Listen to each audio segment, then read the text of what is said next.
చాలా పనులు ఉంటాయి. రేపు ఆలయ ప్రతిష్ట కార్యక్రమంలో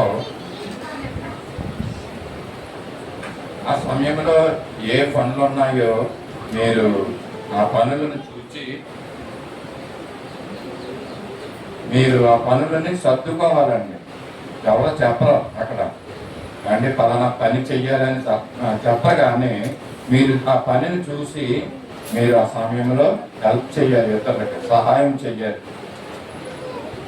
ఇదే విషయాన్ని ఈరోజు వాక్య సందేశంలో కూడా సహాయం అనే మాట మీద మనము వాక్య సందేశాన్ని మనం ఎంతో క్లుప్తంగానే ఈరోజు మరొక విషయం ఏంటంటే రేపు జరగబోయే ఆలయ ప్రతిష్ట కార్యక్రమానికి వచ్చిన వారందరికీ కూడా భోజనములు అన్ని ఆ యొక్క భోజనములు స్పాన్సర్ చేస్తున్న వారు సునీల్ గారు, మేరీ సుజాత గారు. రేపటి దినాన్ని భోజనాలు మరి వారు స్పాన్సర్ చేస్తున్న దేవుడు సునీల్ గారిని, మేరీ సుజాత గారిని, కుటుంబాన్ని బాగా దీవించి ఆశీర్వదించిన గాక. సమయం వచ్చిన ప్రార్థన చేసుకునే వాక్య సందర్శన కదా. మహాపరిశుద్ధులను సర్వశక్తి కృపానిధి కరుణా సంపన్నులైన కృపగల మా దేవ, ఈ పరిశుద్ధ పాదాలకు వందనాలు స్తుతులు స్తోత్రాలు చెల్లించుకుంటున్నాం. ఇంతవరకు తండ్రి యొక్క ఆదివారపు ఆరాధన సంఘముగా సమాధానముగా మేము ఈ విధంగా కూడి నిన్ను స్తుతించాం, నిన్ను ఆరాధించాం ప్రభా. మేము వచ్చి నుండి తండ్రి పరిశుద్ధాత్మను వెల్లడి చేసి ప్రభా మీరు మహిమ పొందినందుకు నీకు స్తోత్రాలు వందనాలు చెల్లించుకుంటున్నాం.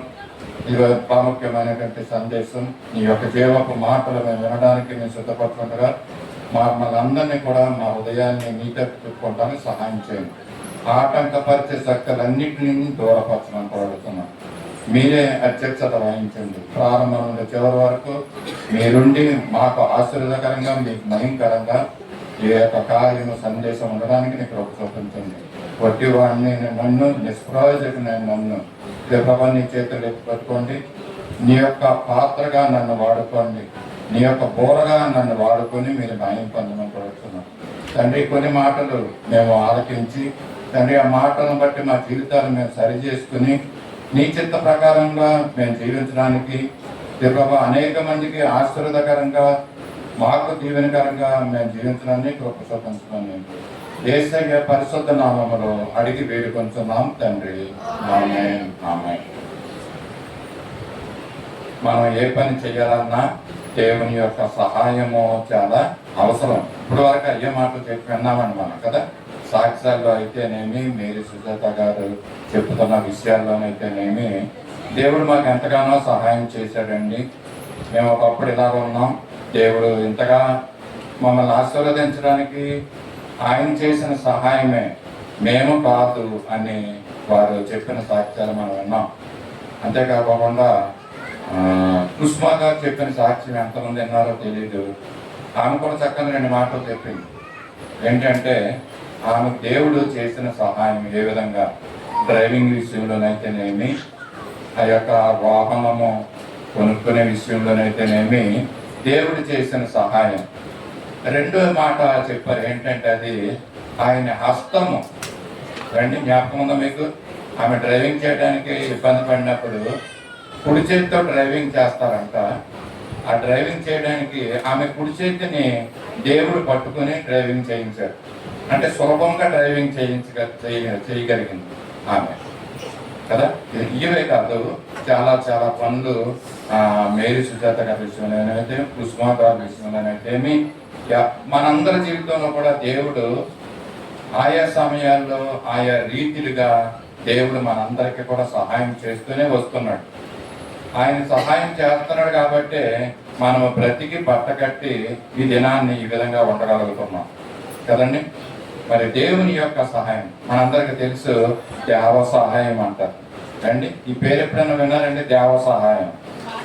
రండి, పేరు ఉన్నది ఎవరు కదండి. దేవ సహాయం గారి పేరు వస్తుంది. చాలా మంది పాస్టర్లు రండి దేవ సహాయం గారు అని పేరు. ఏంటంటే ఇది దేవుని యొక్క సహాయం, దేవ సహాయం అంటే కదా. ఈ దేవ సహాయం గారి గురించే మనం ఈరోజు విందాం. దేవుడు సమయోచితమైనటువంటి సహాయం చేస్తాడంట. ఈ సహాయం కూడా ఏంటంటే మనకి ఎప్పుడు అవసరం, ఏది అవసరం, ఆ అవసరాన్ని దేవుడు గుర్తెరిగి సమయోచితంగా చేసే యొక్క సహాయాన్ని. ఈ మాటను మనము పరిశుద్ధ గ్రంథంలో నుంచి ఎబ్రీ పత్రిక అపోస్తలుడైన పౌలు ఎబ్రీ రాస్తూ 4వ అధ్యాయము 16వ వచనములో ఈ మాటను మనం చూద్దాం. కనుక మనం కనికరింపబడి సమయోచితమైన సహాయం కొరకు కృప పొందునట్లు ధైర్యముతో కృపాసనముకు చేరుదాము. చక్కని మాట కదండి. విశ్వాసంగా జీవిస్తున్న వారు ఈ మాటను చదివి చాలా ఆదరణ పొందుతారని నేను అనుకుంటున్నాను. వాక్యాన్ని చదివి విడిచిపెట్టడం కాకోకుండా ఆ వాక్యం చదివిన దాంట్లో అపోస్తలుడైన పౌలు గారు అంటే గమలియేలు పాదాల దగ్గర విద్యాభ్యాసం చేసినటువంటి వ్యక్తి, పండితుడు రండి. ఆయన రాసిన మాటలు, ఒక్కొక్క మాటలు చూస్తుంటే చాలా ఆశ్చర్యము, ఆనందము కలుగుతూ ఉంటుంది మనకి. అపోస్తలుడైన పౌలు జీవించినటువంటి జీవితం, ఆయన రాసిన మాటలు ఏదో చదివి విడిచిపెట్టడానికి కాదండి, చాలా అర్థంతో కూడిన మాటలు ఆయన రాస్తా ఉంటున్నాడు. ఏంటంటాడంటే ఆయన కృప కొరకు కనిపెట్టువారు. మనం కనిపెడుతున్నామా? కృప కొరకు, దేవుని కృప కొరకు అండి. ఈ సహాయం అన్నది మనందరికీ దేవుని దగ్గర నుంచి సహాయం పొందాలని ఉంటుంది మనందరికీ కదండి. దేవుడు నాకు సహాయం చెయ్యాలని అనుకుంటా ఉంటారు చాలా మంది. కానీ అందరికీ సహాయం దొరుకుతుందా? దొరకదండి అందరికీ. కొద్దిమంది మాత్రమే సహాయం దొరుకుతూ ఉంటారు. దేవునికి తెలుసు ఎవరికి సహాయం చెయ్యాలి, ఎప్పుడు సహాయం చెయ్యాలి, ఎలా సహాయం చేయాలి అన్నది దేవునికి తెలుసు. కనుక దాన్నే సమయోచితమైనటువంటి సహాయం. పౌలు రాసిన మాటల్లో అనేకమైనటువంటి అర్థాలు ఉంటాయండి, మనం అర్థం చేసుకోవాలి ఆ మాట. సమయోచితమైన సహాయము, ఆయన కృప కొరకు కనిపెట్టి వారికి సహాయం దొరుకుతుందంట.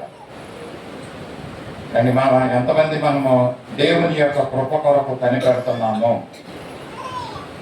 అంటే, మరి తనకిష్టమైన వారికి ఇష్టమైన రీతిలో ఇష్టమైనటువంటి సమయంలో దేవుడు సహాయం చేస్తాడంట.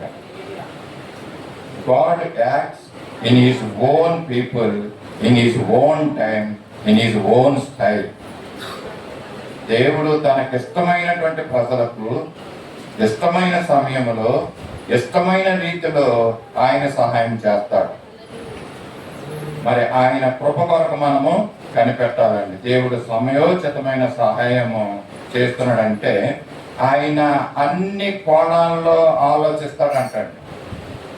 ఒక వ్యక్తికి సహాయం చెయ్యాలంటే ఇది ఇప్పుడే కదండి సహాయాలు అంటే సునీల్ గారు, సుధీశ్రీ గారు మరి చేసినటువంటి కార్యాలు అంటే ఊరికనే చేయలేదు, అవి చాలా ఆలోచించి చేసిన పని. అది దేవుడు కూడా అన్ని కోణాల్లో ఆలోచిస్తాడంట. మరి డిపార్ట్మెంట్లో పనిచేసే వ్యక్తులకు తెలుసు, సంవత్సరం అంతా కష్టపడి పనిచేసిన తర్వాత వాళ్ళకి అప్రైజల్స్ అని ఉంటుంది. సంవత్సరం తర్వాత వాళ్ళకి అప్రైజల్స్. ఈ వ్యక్తి ఈ సంవత్సరం అంతా ఎలా పనిచేశాడు దానిని బట్టే ఆ డిపార్ట్మెంట్ వాళ్ళు ఆయనకి మార్క్స్ చేయడం కానీ, ప్రమోషన్ ఇవ్వడం కానీ ఇవన్నీ ఉంటాయన్నమాట. దేవుడు కూడా మనం చూస్తున్నాడండి, అన్ని కోణాల్లో మనం చూస్తున్నాడంట. నువ్వు ఏ కోణంలో కూడా హెచ్చింపబడకూడదు. నువ్వు దేవుడు హెచ్చించాలండి. మనం సమయోచితమైన సహాయం అంటే ఇన్ని అర్థాలు దాంట్లో ఉన్నాయండి. సమయోచితమైనటువంటి సహాయం అండి. అయితే ఈ సహాయము పొందుకోవటానికి ఎవరు అర్హులు? మనం ఎవరికైనా ఏదైనా సహాయం చేసామనుకోండి, అది పొందుకోవటానికి అర్హులైన వారికి మాత్రమే సహాయం చేయాలంట. ఎవరికి పడితే అక్కడికి సహాయం చేయకూడదు. ఈ మాట ఎవరు చెప్పారో తెలుసండి, మీకు గుర్తుందా? అయ్యగారు చెప్పిన మాట ఇది, బైబిల్లో కూడా ఉంది అండి. సహాయము పొందుకోదగిన వారికి మాత్రమే సహాయం చెయ్యాలంట. ఈ మాట చెప్తే అయ్యగారు ఇంకో మాట చెప్పారు, నాకు గుర్తుంది. అది నా దగ్గరికి ఒక తాగిపోతే వచ్చాడు అనుకోండి, అండి అది తాగేస్తున్నాడు, అప్పటికే నా దగ్గరికి వచ్చి మళ్ళా ఒక క్వార్టర్కి డబ్బులు ఇమ్మంటున్నాడు. ఇది సహాయం చెయ్యాలా చేయకూడదా? చేయకూడదు. సో సహాయం ఇచ్చేటప్పుడు కూడా మనము పొందుకోవడానికి అర్హుడైనటువంటి వ్యక్తులకు మనము సహాయం చేయాలి. ఇది సమయోచితమైనటువంటి సహాయం. సమయోచితమైనటువంటి సహాయం గురించి ఇక్కడ మనం చూస్తున్నాం. ఇచ్చేటప్పుడు మనం ఏం చేయాలంట, ఆలోచించాలంట.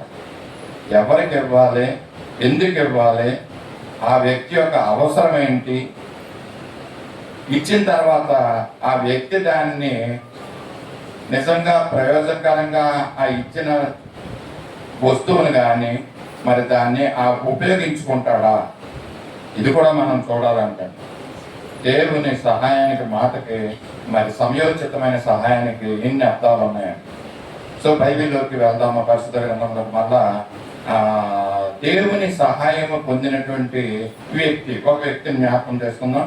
ఈరోజు క్లుప్తంగానే నేను వాక్యం చెప్తానండి, సమయానికి మించి నేను వెళ్ళను. అవసరమైతే వాక్యాన్ని నేను ఆపేస్తాను అక్కడతోటి, సమయం చూస్తూనే ఉన్నాను కనుక ఎవరు కూడా చింతించవద్దు. చెప్పిన 2 మాటలు కూడా మీరు ఆలకించండి.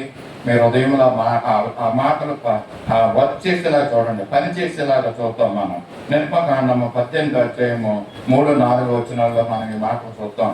దేవుని సహాయము అనే మాటకి అర్థం కలిగినటువంటి వ్యక్తులు. అన్య దేశంలో నేను పరదేశిని అనుకొని వారిలో ఒకరికి గెర్షోము అని పేరు పెట్టాను. నా తండ్రి దేవుడు నాకు సహాయమై కత్తివాత నుండి నన్ను తప్పించననుకొని రెండవ వానికి ఎలియేజర్ అని పెట్టాను. ఈ ఎలియేజర్ అనే దానికి అర్థం ఏంటంటే దేవ సహాయము. కింద పుట్టినట్లో ఉంటుంది, అది మీరు చూస్తే అండి. ఎవరికి ఇంతకీ 2 కుమారులు? మోసే కదండి. మోసేకు పుట్టిన మొదటి కుమారుడు గెర్షోము, రెండవ కుమారుడు ఎలియేజర్ అండి. మోసే కుమారుడు ఎలియాజర్. మరి ఒక కుమారుడు ఉన్నాడండి, ఎలియాజర్ పేరు కలిగినటువంటి వ్యక్తి అహరోను కుమారుడు అండి. మోసే కుమారుడి పేరు కూడా ఎలియాజరే, అలాగే అహరోను కుమారుడి పేరు కూడా ఎలియాజరే. ఇక్కడ మోసే ఏమన్నాడంటే, నా తండ్రి దేవుడు నాకు సహాయమై ఉన్నాడు అని అన్నాడు. ఎందుకంటే మోసే తండ్రి ఎవరు? అబ్రహాము, యాకోబు కదండి. తండ్రి, నా తండ్రి దేవుడు అండి, అబ్రహాము యొక్క దేవుడు అన్నమాట. ఇంకా చెప్పాలంటే అబ్రహాము యొక్క దేవుడు. ఆ దేవుడు ఇతనికి కుమారుని ఇచ్చారండి, 2 కుమారుని ఇచ్చారు. దాంట్లో చిన్న కుమారుని పేరు ఎలియేజరు. ఆ ఎలియేజరే మనం చేస్తున్నట్టు దేవ సహాయంగా అండి. దేవ సహాయము, దేవుని యొక్క సహాయం గురించి మనం మాట్లాడుతున్నాం కదండి. ఇక్కడ వ్యక్తి మరి దేవుని యొక్క సహాయం పొందినటువంటి వ్యక్తుల్ని మనం చూస్తున్నాం. అలాగే దేవుని యొక్క సహాయం పొందిన మరొక వ్యక్తి ఉన్నాడు, ఆ స్థలానికే పేరు పెట్టాడండి. సమూయేలు మొదటి గ్రంథము 7వ అధ్యాయము 12వ వచనంలో ఈ మాట మనం చూస్తున్నాం. సమూయేలు మొదటి గ్రంథము 7వ అధ్యాయము 12వ వచనంలో దేవుని యొక్క సహాయము పొందినటువంటి ఆ స్థలం అంటండి. అది త్వరగా తీయాలి మీరు. అప్పుడు సమూయేలు ఒక రాయి తీసుకొని సేనుకును మధ్య దాన్ని నిలిపి ఇంతవరకు యెహోవా మనకు సహాయం చేసినని దానికి ఎబెనేజర్ అని పేరు పెట్టాడు. ఇందాక మోసే గారు తన 2వ కుమారునికి ఎలియేజర్ అని పేరు పెట్టాడు. దానికి దేవ సహాయం అనే దానికి అర్థం అండి. ఇక్కడ సమూయేలు ఒక రాయిని నిలిపాడంటండి. దేవుడు నాకు సహాయం చేశాడని ఈ స్థలానికి, ఆ స్థలానికి ఏం పేరు పెట్టాడంటండి?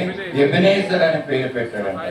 ఎబెనేజర్ అంటే ఎంతవరకు సహాయం చేసినట్టుగా మనం చూస్తున్నాం కదండి. మన పిల్లలు ఎబెనేజర్ అనే పాట పాడుతూ ఉంటారు అండి. ఒక రోజు అయ్యగారు ఇక్కడ కూర్చొని అడుగుతున్నారు అన్నమాట, భోజనాలు చేసే సమయంలో. ఇంతకే వీళ్ళున్నారు పిల్లలు, ఎబెనేజర్ అంటే ఏంటి అని అడుగుతున్నారు. ఆయన ఎవరో సమాధానం చెప్పడం లేదు అక్కడ అండి. ఎబెనేజర్ ఎంతవరకు సహాయం చేసినట్లుగా సమూయేలు అక్కడ రాయిని నిలిపినట్లుగా మనం చూస్తున్నాం. దేవుని యొక్క సహాయము అంటే దేవుడు ఆయా సమయాల్లో ఏం చేస్తున్నాడు? ఆయా రూపాల్లో కూడా సహాయం చేస్తున్నాడు అంటండి. ఏంటి ఆ రూపాల్లో చూస్తుంటే, మొదటిగా తండ్రి రూపంలో ఆయన సహాయం చేస్తున్నాడు. ఆయన ఆచి తూచి మనకు సహాయం చేస్తాడు. ఇందాక చెప్పాను కదండి, అన్ని కోణాల్లో చూస్తాడు దేవుడు సహాయం పొందే వ్యక్తిని చూసి ఆయన సహాయం చేస్తాడంటండి. హిజ్కియా విషయంలో కూడా దేవుడు అలాగే చూశాడండి. చూసి ఆయనకి సమయం అయిపోయింది కదండి, ఇదిగో యెషయా ప్రవక్తను పంపించి హిజ్కియాని ఆఖరి దినాల్లో చెప్తాడనమాట, నీకు సమయం అయిపోయింది, నీ ఇల్లును చక్కబెట్టుకో అంటాడండి. అండి దేవుని దృష్టిలో హిజ్కియాకి సమయం అయిపోయింది, ఇక మరణకరమైన రోగం వచ్చింది, ఆయన చనిపోయే దినాలు అవి.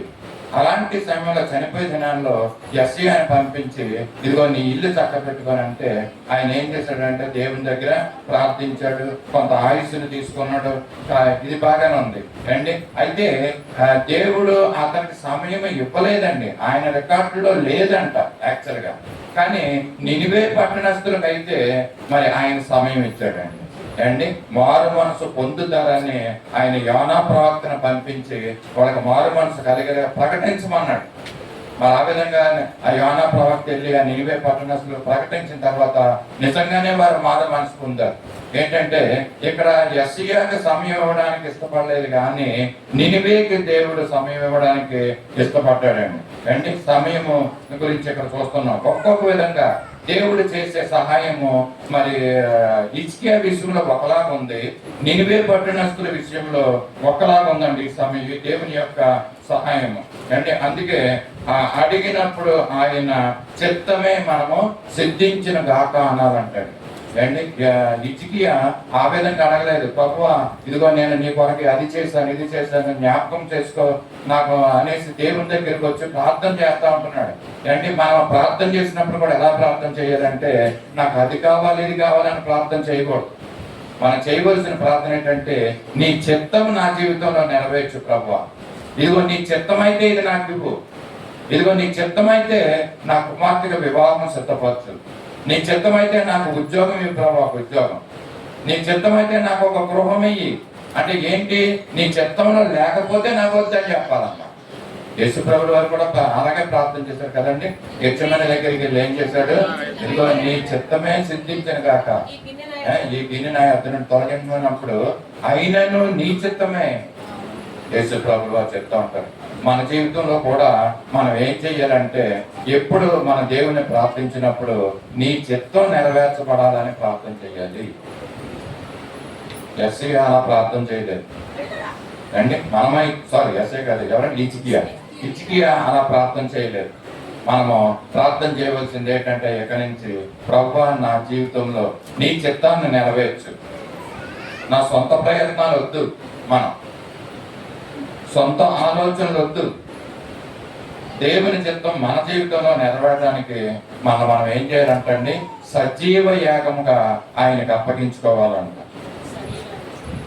మన శరీరాన్ని, మన అవయవాల్ని, మన దేహాన్ని ఆయనకు అప్పగించుకోవాలి. అప్పుడే ఆయన చిత్తం మన జీవితంలో నెరవేరుస్తాడు. మనం ఏం చేస్తామంటే, మన పిల్లలకు పెళ్లి ముందుగానే మనం నిర్ణయం చేసుకుంటాం, మనం చూసేస్తాం. చూసిన తర్వాత ఇదిగో దేవుని సేవ కూడా అప్పుడు గుర్తొస్తాం. తర్వాత దేవుని సేవ దగ్గరికి ప్రార్థన చేసుకోవాలి, దైవజనం తెలియదు, అప్పుడే ప్రార్థన చేయించుకుంటాం. కాదు, మనం చేయవలసింది ఏంటంటే, ముందుగానే సరైన ఆలోచన మనకు దేవుడు పుట్టించేలాగా, ఆయన చిత్తం నెరవేర్చబడేలాగా మనం ప్రార్థన చేయాలి. ఒకవేళ ఇది కాదైతే మనం దాన్ని విడిచిపెట్టాలి, వదిలేయాలి. దాన్ని కాదు, మనం ముందుగానే చూసేసుకుని ఇదే చెయ్యాలి, ఈ అమ్మాయినే పెళ్లి చేసుకోవాలి, ఈ అమ్మాయి అయితే బాగుంటారు అండి. మన యొక్క ఆలోచనలు, మన తలంపులు, మన యొక్క క్రియలు ఈ విధంగా ఉంటాయి. ఇంకా దేవుని చిత్తాన్ని ఏమి నెరవేరుస్తామని మనం, దేవుని చిత్తం నిజంగా మన జీవితాల్లో నెరవేర్చబడాలంటే ప్రతి విషయంలోనూ, వివాహమే కాదు, అది ఒక గృహంలో కానీ, ఒక పరిచర్య నిమిత్తమైన, ఒక గర్భఫలము నిమిత్తమైన, ఏదైనప్పటికీ దేవుని చిత్తాన్ని ముందుగా the first priority we should give it to the God. దేవునికి మనము ప్రాధాన్యత ఇవ్వాలండి. మొదటగా ప్రభు ఒకవేళ మనం వేరేగా ఏదైనా ఆలోచించిన ఆలోచన కొట్టివేసి దేవుని చిత్తాన్ని మనము అడగాలండి. దేవుని చిత్త ప్రకారంగా మనం చెయ్యాలి. అందుకని కొన్నిసార్లు మనం ఎన్ని చేసినా ఏమి చేసినా మరి అది జరగదండి. మనం ఎలా ఉండాలంటే, నా జీవితంలో ఏం చేసిన ప్రభు నీ చిత్తమే నెరవేర్చబడాలి అని మనం అడగాలండి. కదండి, ఒక పాట కూడా ఉంది కదా, ఎన్ని తలచినా ఎన్ని తలచినా ఏది అడిగినా జరిగేది నీ చిత్తమే ప్రభువా, జరిగేది నీ చిత్తమే. నీ వాక్కుకై వేచియుంటిని, నా ప్రార్థన ఆలకించుమా. పాడేస్తున్నాం, దాన్ని పాడుతున్నాం. మనం ఆయన వాక్కుకై వేచి ఉంటున్నామా? పాడాము ఇప్పుడు, నీ వాక్కుకై వేచి ఉంటున్నాం.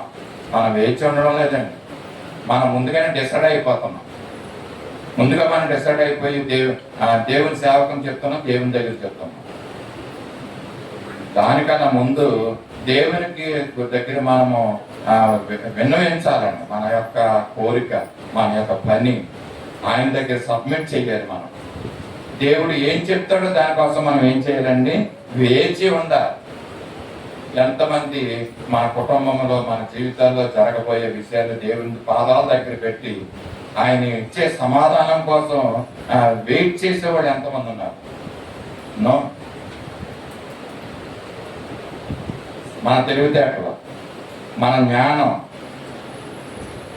ఇవి ఉపయోగించేస్తాం. ఫస్ట్ విశ్వాసంలో నిజంగా నువ్వు లోతైనటువంటి విశ్వాసంలో నువ్వు ఉండాలంటే దేవుని దగ్గర మనము ముందుగా ఒక తలంపు నీకు వచ్చింది, ఓకే కరెక్ట్, దేవుడు ఒక తలంపు నీకు పెట్టాడు, కరెక్ట్. నువ్వేం చేయాలప్పుడు? దేవుని దగ్గర అడగాలి, దేవుని దగ్గర వినవించుకోవాలి, ఆయన పాదాల దగ్గర పెట్టాలి దాన్ని. ఆయన ఇచ్చే సమాధానం కోసం వేచి ఉండాలి. తర్వాత దేవుడిచ్చే నడిపింపుని బట్టి మనము ముందుకు వెళ్ళాలి. ఎంతమంది మనం చేస్తున్నాం ఈ విధంగా? ఆయన చిత్తాన్ని నెరవేర్చేవాళ్ళం ఎంతమంది అంటే? మనం ఆయన చిత్తాన్ని నెరవేరిస్తే, ఆయన కృప కొరకు కనిపెడితే మనకు దేవుడు ఏం చేస్తాడండి? సమయోచితమైనటువంటి సహాయాన్ని మనకిస్తాడు, మనం పొందుకుంటాం. నీ తోడు లేక, నీ ప్రేమ లేక, ఇలలోన ఏ ప్రాణి నిలువలేదు. అడవి పోతే నీ ప్రేమ పొందగా, నా ప్రార్థన ఆలకించుమా ప్రభువా, నా ప్రార్థన ఆలకించుమా. ఎన్ని తలచినా ఏది అడిగినా జరిగేది నీ చిత్తమే ప్రభువా, జరిగేది నీ చిత్తమే. హల్లెలూయా. ఇప్పుడు చూస్తున్నాగా దేవుని యొక్క చిత్తానికి మనం అప్పగించుకుంటే దేవుడు నిజంగా మనకి సహాయం చేస్తాడు. చాలా మంది మనకు వచ్చినటువంటి బాధల్లో, శ్రమల్లో, ఇబ్బందుల్లో ఎంతో చెప్పలేనటువంటి బాధను వాళ్ళు పొందుతూ ఉంటారండి. ఆ బాధ నుంచి మనకు దేవుడు సహాయం చేయాలంటే ముందుగా మనము ఆయనకి సమర్పించుకోవాలి. అంటే చక్కని మాట మనం చూస్తున్నాం, కీర్తనకారుడు చెప్తున్నాడు 46వ అధ్యాయము 1వ వచనం మనం చూద్దాం. దేవుడు మనకు ఆశ్రయమును, మనకు తోడ్కొమ్మనై ఉన్నాడు. ఆపత్కాలలో ఆయన నమ్ముకొనదగిన సహాయకుడు. అన్ని మన ఆపత్కాలలో మనం ఆయన మీద మనం డిపెండ్ అయితే, ఆయన ఆపత్కాలలో నమ్ముకొనదనేటువంటి సహాయకుడండి.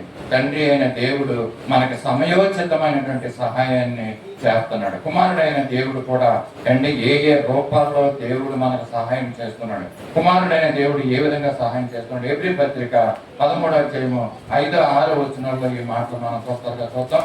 ఎబ్రీ పత్రిక 13వ అధ్యాయము 5-6 వచనములు. ధనాపేక్ష లేని వారై మీకు కలిగిన వాటిలో తృప్తి పొందియుండుడి. నేను ఏమాత్రమును విడువను, నేను ఎన్నడను ఎనబాయను అని ఆయన చెప్పాను కదా. ఆయనే మన ప్రభువైన కుమారుడైన దేవుడు మనకు తెలియజేస్తున్నాడు. కాబట్టి ప్రభువు నాకు సహాయకుడు, నేను భయపడను. ఈ మాట అండి, ప్రభువు నాకు సహాయకుడు, నేను భయపడనని చెప్తున్నాడండి అపోస్తలుడైన పౌలు ఎబ్రీ పత్రికలో ఈ మాటలు తెలియజేస్తున్నాడండి. కలిగిన వాటితో తృప్తి పొంది ఉండాలంట మనం అండి. ఎందుకంటే దేవుడు మనల్ని ఏమాత్రమో విడువడు, ఆయన ఎడబాయినటువంటి దేవుడు. మనము ఈ యొక్క మాటను మన హృదయంలో భద్రపరచుకోవాలండి.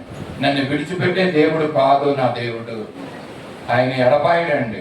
ఏ సమయంలో, ఏ ఆపదల్లో, ఏ శ్రమల్లో, ఏ వ్యాధుల్లో, ఎలాంటి పరిస్థితుల్లో మనం ఉంటున్నా మనల్ని విడిచిపెట్టే దేవుడు కాదు మనకి కుమారుడైనటువంటి దేవుడు.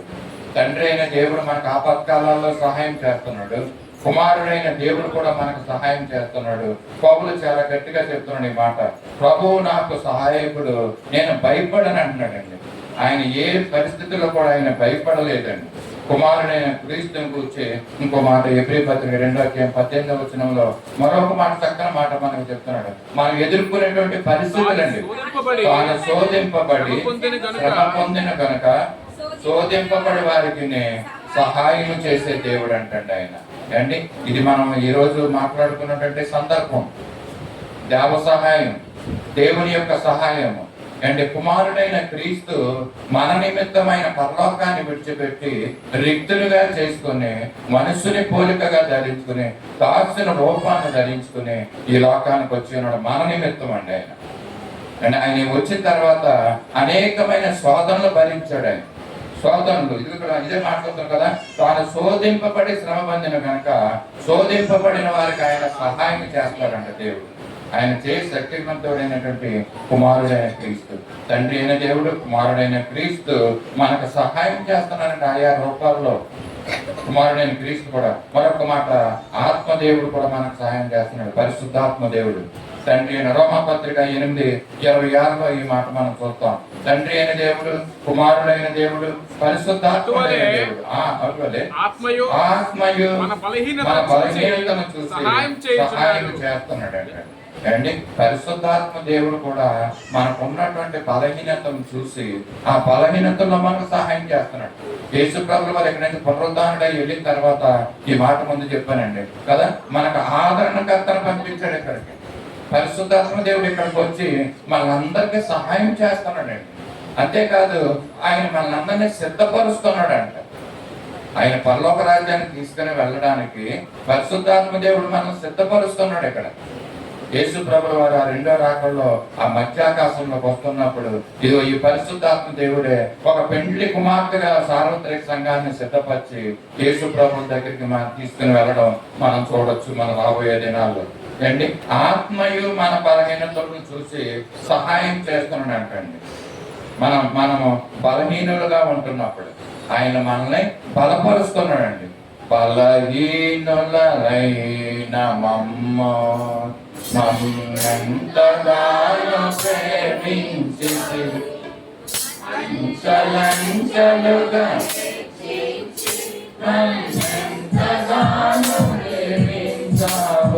బలహీనులమైన మనం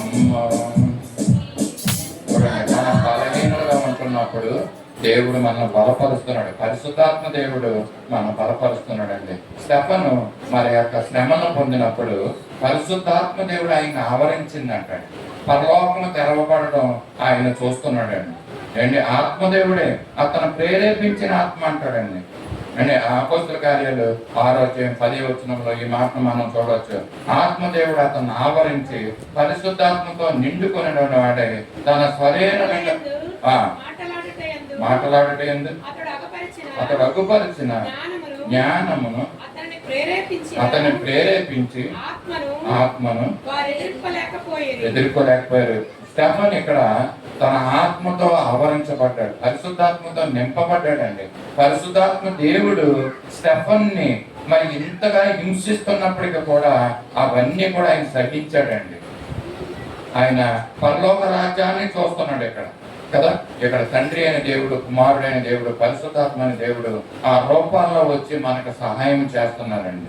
అండి అంతేకాదు కీర్తన 119:173 మనం చూస్తున్నాం. ఇందాక మనకు తెలియజేసినట్లుగా దేవుని యొక్క వాక్యం, ఆయన ఒక ఉపదేశం కూడా మనకు సహాయం చేస్తూ ఉంటుందండి.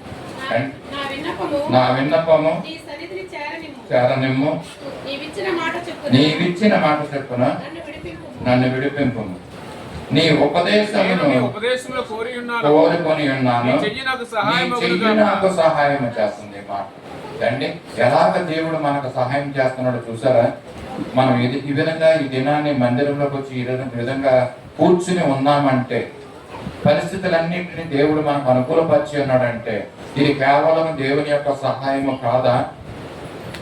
ఆయన యొక్క ఉపదేశం అంటండి, ఆయన యొక్క మాట, ఆయన యొక్క వాక్కు, దేవుని యొక్క వాక్యాన్ని మనకు పంపించి మనకు సహాయం చేస్తున్నాడండి. ఇక్కడ కూర్చున్న వాళ్ళలో చాలా మందికి ఈ అనుభవం ఉండొచ్చు అండి. ఆ కష్టమైనటువంటి పరిస్థితుల్లో, క్లిష్ట పరిస్థితుల్లో అండి, వ్యాధి బాధలతో బాధపడుతున్నటువంటి సమయాల్లో ఇదిగో దేవుని వాక్కు మన దగ్గరికి వచ్చి మనల్ని ఆదరించింది. ఆయన యొక్క ఉపదేశం, ఆయన యొక్క వాక్యము. అందుకనే బాధలలో నెమ్మదిచ్చేది ఆయన యొక్క వాక్యం అండి. అంతేకాదు, ఇందా చెప్పారు కదండి కుసుమ గారు, ఆయన యొక్క చెయ్యి, దేవుని యొక్క చెయ్యి. ఈ మాట 119 కీర్తన 173లో ఉందమ్మా ఈ మాట. నీ చెయ్యి నాకు సహాయం చేయును గాక. దావీదు చెప్తున్నాడు ఈ మాటను. దేవుని యొక్క హస్తము, దేవుని యొక్క దక్షిణ హస్తము మనకు సహాయం చేస్తుందండి. దేవుని యొక్క సహాయం ఈ విధంగా అనేక రీతిలుగా, అనేక రూపాల్లో దేవుడు మనకు సహాయం చేస్తున్నాడండి. ఆయన యొక్క చెయ్యి సహాయం చేస్తుంది, ఆయన యొక్క దక్షిణ హస్తం మనకు సహాయం చేస్తుంది. ఈ మాట, మరొక మాట, ఒక రాజుని దేవుని యొక్క హస్తం ఏ విధంగా బలపరిచిందో నెహెమీయా అని మనం చూస్తూ ఉంటున్నాం అండి. ఆయన యెరూషలేమును కట్టడానికి, ప్రాకారాలను బాగు చేయడానికి ఆయన వెళ్తున్నప్పుడు దేవుని యొక్క దక్షిణాస్తము, నెహెమీయా 2:8లో ఈ మాటను మనం చూడొచ్చు. దేవుని యొక్క కరుణాస్తము రాజు అయినటువంటి హస్తహస్తు ఆయన్ని కనికరించి దేవుడు అతనికి కరుణగల మనసును కలుగజేసి నెహెమీయాని యెరూషలేము ప్రాకారపు గోడలు కట్టడానికి ఆయన ఏం చేశాడంటే, మందిరాన్ని కట్టడానికి తాకీదులు ముద్ర వేసి ఇచ్చాడంట. ఎంత గొప్ప సంగతి! అంత ముందున్న రాజులందరూ యెరూషలేము మీదకి వచ్చి యెరూషలేమును పడగొట్టారు, ఆ యొక్క మందిరాన్ని పడగొట్టారు. కానీ ఈ రాజు అయితే హస్తహస్తు అనే రాజు. చదువుతారండి 8వ ప్రకారం మందిరముతో సంబంధించిన కోట గుమ్మములను నేను ప్రవేశించబో ఇంటికి దూరములో మ్రాణులు ఇచ్చినట్లుగా రాజుగారి అడవులను కాయు ఆసాపునకు ఒక తాకీదు ఇయ్యుడని అడిగితే. ఇక్కడ రాజు అయినటువంటి వ్యక్తి అండి, అన్య రాజు కదా, యెరూషలేమును కట్టడానికి నెహెమీయా వెళ్తానంటే ఆయన ఆ యొక్క మ్రాణులు ఇమ్మని, కట్టడానికి సామాగ్రి ఇమ్మని ఈయన తాకీదు రాసి ముద్ర వేసి ఇచ్చినట్టుగా మనం చూస్తున్నాం. దేవుని యొక్క హస్తము అలాగ నాకు తోడుగా ఉండి నాకు కృప చూపుచున్న నా దేవుని కరుణా హస్తము కొలది రాజు నా మనవి ఆలకించాను. రాజు మనవి ఆలకించాడండి, నెహెమీయా యొక్క మనవి. కానీ మనందరికీ ఈ నెహెమీయా గారి గురించి తెలుసు. అయితే దేవుని హస్తం ఏ విధంగా పనిచేస్తుంది? ఆయన యొక్క కరుణాస్తం రాజుగారి హృదయాన్ని కరిగించిందండి. నీటి కాలువల వల్ల ప్రవహించినట్టుగా ఆ యొక్క హస్తము మరి చూస్తున్నాం అండి. మరొకసారి హస్తం గురించి మీకు గుర్తొస్తుందండి. ఏంటంటే ఒక హస్తం వచ్చి గోడ మీద రాస్తారు, మెనీ టెక్కిలని అండి. దేవుని యొక్క హస్తం ఒక్కొక్కసారి దేవుడే ప్రత్యక్షంగా దిగి వస్తాడు, ఒకసారి కుమారుని పంపిస్తూ ఉంటాడు, ఒక్కోసారి పరిశుద్ధాత్మను పంపిస్తాడు. ఎంతలో కనపడి అంతలో మాయమైపోయింటే నీటి బుడగలాంటి మన జీవితాలు. దేవుడు ఎంతగానో మనం ప్రేమిస్తూ, ఆయన జాలి మన పట్ల చూపిస్తూ తానే దిగి వస్తున్నాడండి మన కోసం. అబ్రహాం సమయంలో ఆయన సింధూర వృక్షం కింద మమ్రే దగ్గర కూర్చొని ఉన్నప్పుడు అండి 3 వ్యక్తులు రావడం చూస్తూ ఉంటున్నాం అండి. ఎవరంటే 3 వ్యక్తులు, ఇదిగో తండ్రి, కుమార, పరిశుద్ధాత్ముడు. 3 కలిసి వచ్చిన సందర్భాలు ఉంటున్నాయి. ఆయా సమయాల్లో సమయోచితముగా దేవుడు మనకు సహాయం చేయడానికి ఒకసారి తండ్రి రూపంలో వస్తాడు, ఒకసారి కుమారుని రూపంలో వస్తాడు, ఒకసారి పరిశుద్ధాత్మ రూపంలో వస్తాడు, ఒకసారి ఆయన హస్తాన్ని పంపిస్తాడు, ఒకసారి ఆయన వాక్కును పంపిస్తాడు మనకి. ఇన్ని రీతిలుగా దేవుడు మనకు సహాయం చేస్తున్నాడండి. మనం ఈ విధంగా ఈ దినాన్ని మనం నిలబడి ఇక్కడ ఉన్నామంటే అది దేవుని యొక్క కృప, ఆయన యొక్క సహాయం. మన గొప్పతనం కాదు, మన శక్తి కాదు, మన బలము కాదు, మన జ్ఞానము కాదు, మన చదువు కాదు, మన ఆస్తి అంతస్తులు కాదు. ఇది కేవలము దేవుని యొక్క సహాయము మనతో ఉండి ఇదిగో మనకు ఆయా సమయాల్లో ఆయా రీతిగా మనకు దేవుడు సహాయం చేస్తున్నాడు. ఆఖరుగా మరి చెప్తా మాట, మరి దేవుని యొక్క దూతల ద్వారా కూడా మనకు సహాయం చేస్తున్నాడు అంటే కదండి. దేవుని యొక్క దూతలు ఆయా సందర్భాల్లో లోకానికి దిగొచ్చి సహాయం చేసిన విషయాలు మనకు తెలుసు. అండ్ ఒకే మాట నేను చదివిస్తాను. అది రాజులు 2వ గ్రంథంలో ఆ మాటను మనకు 19వ అధ్యాయము 35వ వచనంలో ఆ మాట మనం చూస్తాము. ఏంటి? అస్సూరు మీదకి ఈ యొక్క మాట యెహోవా దూత బయలుదేరి అస్సూరు వారి దండుపేటలో వచ్చి 185,000 మందిని హతము చేసిందంట. అంటే దేవుడు పంపించినటువంటి ఒక్క దూత అండి, ఒక్క దూత వచ్చి అస్సూరు దండు మీదకి వచ్చిందండి. ఈ అస్సూరు ప్రజలు రాజు మరి అప్పటికే యుద్ధాలు చేస్తున్నారండి. మరి యెరూషలేము మీద కూడా తర్వాత తెల్లవారి రావాలి. వాళ్ళు ఒక దగ్గర యుద్ధం చేస్తున్నారు, మరలా వచ్చి యెరూషలేము మీదకి యుద్ధం రావడానికి సిద్ధపడుతున్నారు వాళ్ళు. ఆ యుద్ధం అయిపోయినంటే ఇదొక యుద్ధం అన్నమాట. అస్సూరు రాజులు కంటిన్యూగా యుద్ధాలే. మరి వస్తున్న సమయంలో మరి దేవుని యొక్క కార్యం ఏ విధంగా జరిగిందంటే, మన ప్రజలు ఇశ్రాయేలు ప్రజలు భయపడుతున్నప్పుడు ఇదిగో దేవుని యొక్క దూతను పంపించాడండి. అస్సూరు మీదుగా పంపించి వాళ్ళ రాత్రి కాలంలో ఉంటున్నప్పుడు 180,000 మందిని ఒకే దూత చంపి వచ్చిందన్నమాట. మరి యేసు ప్రభు సమయంలో కూడా పిలాతు గురించి మనకు తెలుసు కదండి. పిలాతు దగ్గర నిలబడినప్పుడు యేసు ప్రభు ఆఖరి సమయంలో పెట్టే సమయంలో మరి అక్కడ పిలాతు అంటాడు, నువ్వు మాట్లాడటం లేదేమి, మాట్లాడు, ఇదిగో నిన్ను రక్షించడానికి నిన్ను విడిపించడానికి నాకు అధికారం కలదు. యేసుప్రభు అంటాడు, నన్ను రక్షించడానికి నీకు పైనుండి అధికారం ఇవ్వబడితేనే కానీ నువ్వు నా మీద ఏమి చేయలేవు అన్నట్టుగా చెప్తాడండి. ఇదిగో నేను ఇప్పుడు కోరుకున్నట్లయితే, అలాగే ఆ యొక్క పేతురు ఆ మలుపు యొక్క చెవిని నరికినప్పుడు కూడా అదే అంటాడు యేసుప్రభు వారు, నేను కోరుకుంటే 12 సేనా వ్యూహాల దేవదూతల దేవుడు నాకు పంపిస్తాడు. ఒక్క దేవదూత వచ్చి 6,000 మందిని సమానం. ఒక సేనా వ్యూహం, ఒక వ్యూహం అంటే 6,000 మంది అంటండి. అలాంటి 12 సేనా వ్యూహాలని దేవదూతలను దేవుడు పంపిస్తానంట యేసు ప్రభులు వారు అడిగితే. అంటే 72,000 మంది దేవదూతలను దేవుడు పంపించగలడు. నా దేవుడు అంత శక్తిమంతుడు, తండ్రి అంత శక్తిమంతుడని యేసు ప్రభుల వారు మానవ రూపంలో ఇక్కడ ఉంటున్నప్పుడు యేసు ప్రభులు వారు చెప్తా ఉంటున్నాడండి. అండి దేవదూతల ద్వారా మనకు సహాయము. ఇదిగో ఈ మాటలు విన్నటువంటి మనము ఇదిగో దేవుని చేత ఇదిగో మనం ఎలా ఉండాలంటే ధైర్యపరచబడాలండి, ఆదరణ పొందాలి. దేవుడు మనకు ఆదరణ ఇచ్చే దేవుడు, మనకు ధైర్యం ఇచ్చే దేవుడు. ఎన్ని రీతిలుగా మనం సహాయం చేస్తున్నాడు. ఇదిగో వేరే విధంగా మనం ఆలోచించవలసిన పని లేదు. మనందరికంటే ప్రాముఖ్యంగా మన దేవుడు మనకు తోడుగా ఉన్నాడు.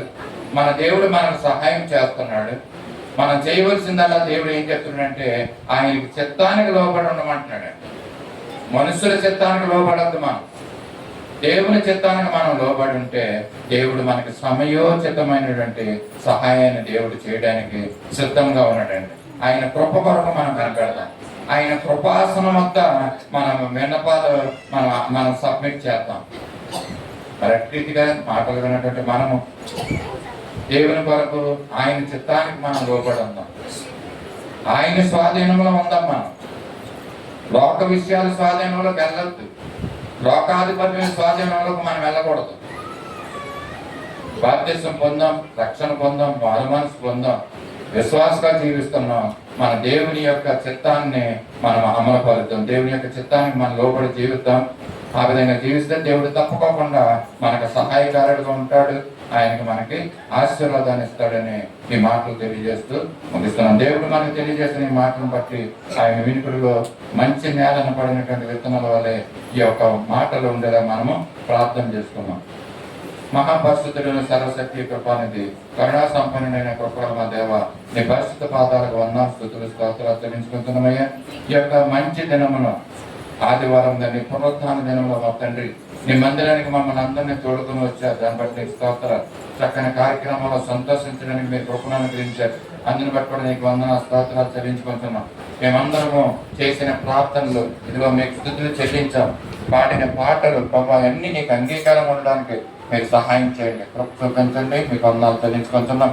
అలాగే మా ప్రభా తండ్రి, నన్ను ఒక పోరగా మీరు ఉంచుకొని మంచి మాటలు మీరు మాకు తెలియజేశారు. దేవుడు సహాయం చేసే దేవుడు నువ్వని, సమయోచితమైనటువంటి సహాయం నువ్వు చేస్తావన్న మాటలు మాకు తెలియజేశారు. ఇక నీ కృప వరకు కనిపెట్టుకోమంటున్నాం. మా సొంత ఆలోచనతో మేము ఉండకోకుండా మా తండ్రి మమ్మల్ని మీకు సమర్పించుకుంటండి. మీ చిత్తానికి మేము లోబడి మేము జీవించడానికి కృప చూపించండి. విన్నటువంటి మాటలు ఇవో మంచి నేలం పడిన విత్తనం వల్ల ఫలభరితంగా చేయమని కొరడుచు కొద్ది ఎనుకలు మా కొరకై తిరిగి రానున్న నజరేయుడైన యేసయ్య పరిశుద్ధ నామములో అడిగి వేడుకొంచున్నాము తండ్రి. ఆమేన్. పరలోకముందున్న మా తండ్రి, నీ నామం పరిశుద్ధపరచబడుగాక, నీ రాజ్యం వచ్చిన గాక, నీ చిత్తం పరలోకమందు నెరవేర్చినట్లు భూమి అందున నెరవేరును గాక. నాకు కావలసిన అందిన ఆహారం నేడు మాకు దయచేయండి. మా రుణస్థులను క్షమించిన ప్రకారం మా రుణము క్షమించండి. మమ్మల్ని సోదరులుగా పెండిని తప్పించండి. ఎందుకంటే రాజ్యము, బలము, మహిమ నిరంతరం నీవన్నావు తండ్రి. ఆమేన్. మన పరమ తండ్రి అయిన దేవుని దివ్యమైన ప్రేమ, మన ప్రభువును రక్షకుడైన యేసుక్రీస్తు యొక్క కృప, పరిశుద్ధాత్మని యొక్క అన్యోన్య సహవాసము తలల వంచిన మనకు, సార్వత్రిక సంగమునకు, సత్య సువార్త సహవాసమునకు ఇప్పుడు ఎల్లప్పుడూ సదాకాలం తోడైండి నడిపించిన గాక. ఆమేన్. ఆశీర్వాదముల్ మా మీద వర్షింపచేయుమిసా, ఆశతో నమ్మియున్నాము నీ సత్య వాగ్దానము. ఈ మాహిమేలా కుమ్మరించుము దేవా, బ్రహ్మాయ ప్రేమ వశంబు కుమ్మరించుము దేవా. ఆమేన్. అందరికీ వందనాలండి. నా ప్రకటన కూడా